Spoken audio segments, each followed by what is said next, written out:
Hey guys, welcome to the Maresa Ng official channel where we help businesses to grow. So, today's question that I have for you is this: do you train your team? And if your question is no, because I'm busy. If you are like most business owners and most employers and you're busy, but you know you have to train your team and you know that's the biggest lacking in your company for you to take it to another level, this video is for you.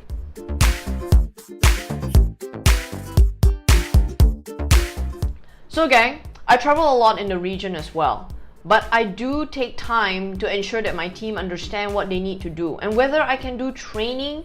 Now this is the thing, a lot of business owners think that in order for me to do training, I've got to set a whole day out and I got to be able to talk to my team from 9 to 6 p.m. No, for a lot of business owners, that's not how training works, and I'm going to share with you so many powerful tips that it does not have to go that way, and in fact that's one of the most ineffective ways. I think it's ineffective if you run a small and medium-sized enterprise. You've got 10, 20, 30 people.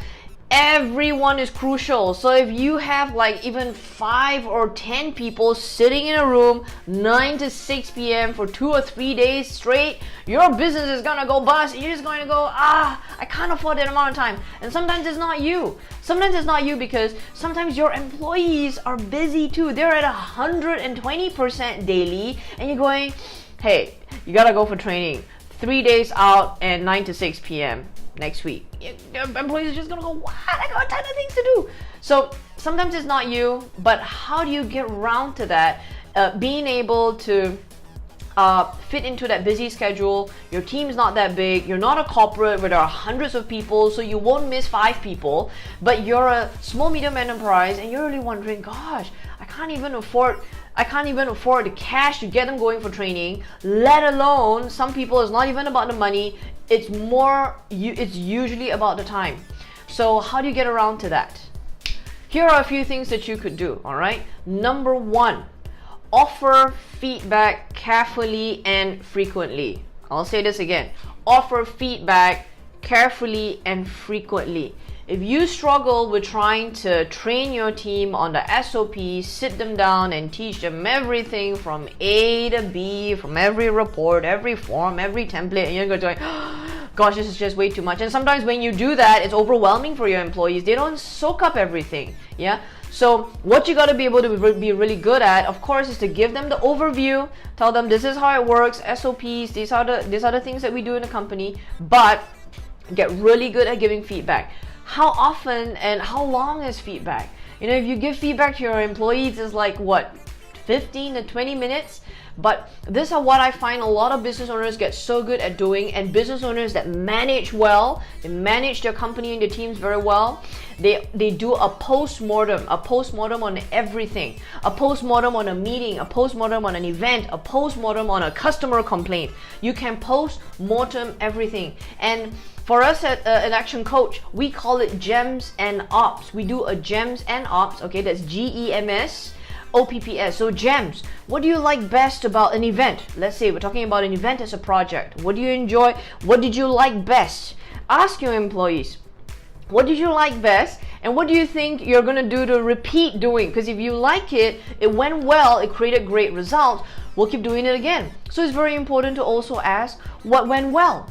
And what were some of the ups? Okay, not oops, ups. Ups are short for opportunities.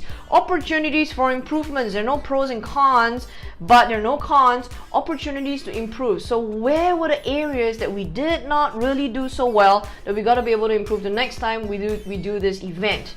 So you're also doing a post-mortem, but guess what? What's a post-mortem for? A post-mortem and a GEMS and Ops exercise helps you to tell your team what is acceptable and what's not, what went well. You're giving them and empowering them with the ability to review by themselves. And so I get a lot of business owners that kick off the GEMS and Ops, they do it, but after a while the employees become so good at doing it, they're just going, all right guys, event, wrap it up, all right, let's do a GEMS and Ops, everybody sit down, half an hour. The employees are doing it themselves. You've empowered them and they know how to improve the business on their own for a coming up event. So that's very, very powerful in training the team, and it doesn't take too much of your time. Number 2, if you lack time to be able to train a new employee, what you could also do is a buddy system. You might want to buddy up a senior staff and a junior staff. The junior, it could be a new employee, may not be a junior staff at all, but you buddy them up. When you buddy them up, the key thing is this, and some of you might have done buddy system before and you go, oh Maresa, it doesn't work. Yeah, we tried that, this buddy thing doesn't work. The key thing in making it work is to inform the pair the objectives of the relationship, the objective, how long do they work together, 3 months, what's the outcome at the end. There is an outcome for the senior buddy, there is also an outcome for the junior buddy, and they gotta give you a presentation of their work together in the 3 months, what worked, what didn't work, but there has to be an end outcome for a buddy relationship to work. Yeah, so and most often when buddy relationships fail is because it was very loose. It was like, buddy up, go and learn whatever you can from her, learn whatever you can from him, and that's when the buddy system does not work. But in a lot of cases, buddy systems are great in helping business owners to get new employees up and running as quickly as possible. Yeah, and getting other employees that have been around for a lot longer to be able to help the new ones.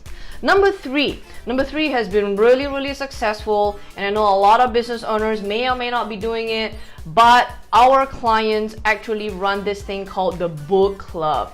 You're going, what? Book club? Book club was that thing in university that I avoided. Only nerds hang out there. Okay, I was one of those that were in the book club. Okay, I was in the computer club as well. Okay.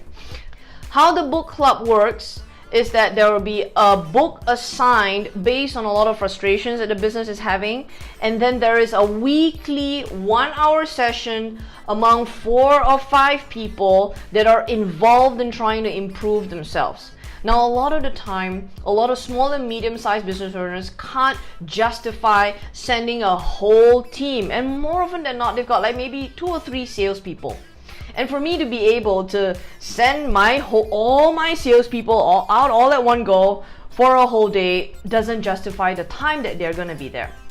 So what you can do is you can do it on a weekly basis. Just discuss a book. All right. So if, let's just say you're getting all your sales managers together from different regions and you get them discussing a book on conversion. Yeah. One of my favorite books, Brian Tracy's Psychology of Selling, The Art of Understanding How to Close a Sale.